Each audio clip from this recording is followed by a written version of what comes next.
السلام عليكم متتبعاتي، كيف دايرين؟ لاباس عليكم؟ كيف دايرين مع الصحه؟ كلشي بخير. كنتمنى الفيديو ديالي يلقاكم في احسن الاحوال. وقبل ما نبدا معكم الفيديو كنتمنىكم تشتركوا بالقناه ديالي يا متتبعاتي، دعموني بلايكات ديالكم، محتاجه لكم، شكرا بزاف لكم.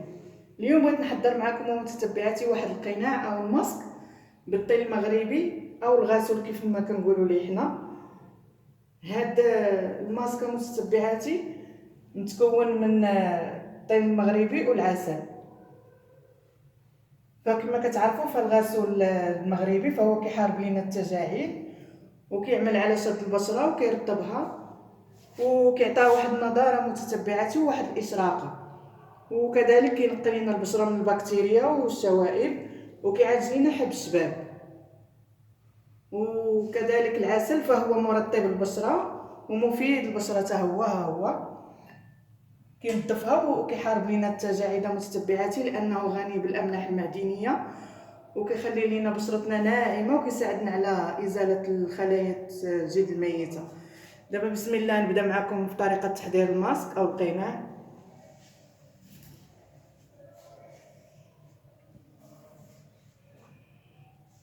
انا هنا متتبعاتي درت الغاسول في هاد او الطين المغربي في هاد الزلافه، رطبته شويه باش يجيني في الخليط ساهل.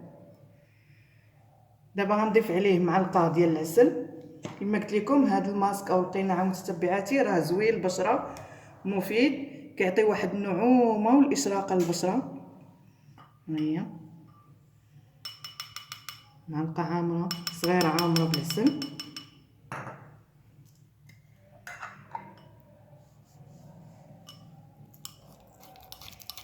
حرك بشويه بشويه العسل يدخل لينا مع الطين المغربي او الغاسول.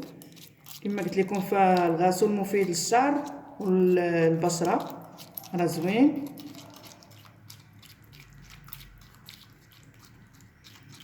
ما كنستغناوش عليها متتبعاتي، ضروري هو والحنه،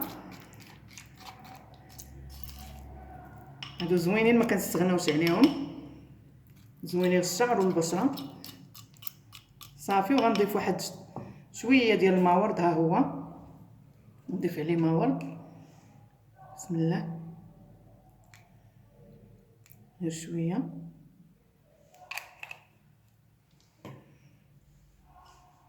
كذلك غنديرو حتى العنق ديالنا، راه زوين. وهذا الماسك هذا كيعالج لينا حتى البشره الجافه، راه مفيد للبشره الجافه. صافي ماسك سهل ومفيد للبشره متتبعاتي، كنتمنىكم تجربوه وخليو لي شي تعليق يكون زوين، ودعموني بلايكات متتبعاتي. ها هو واجد عندي القناع،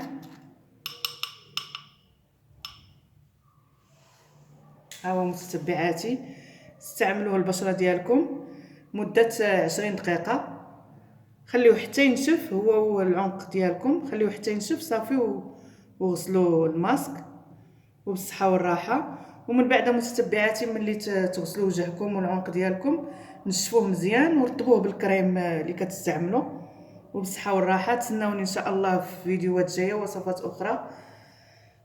خليت لكم الراحه متتبعاتي، بسلام عليكم.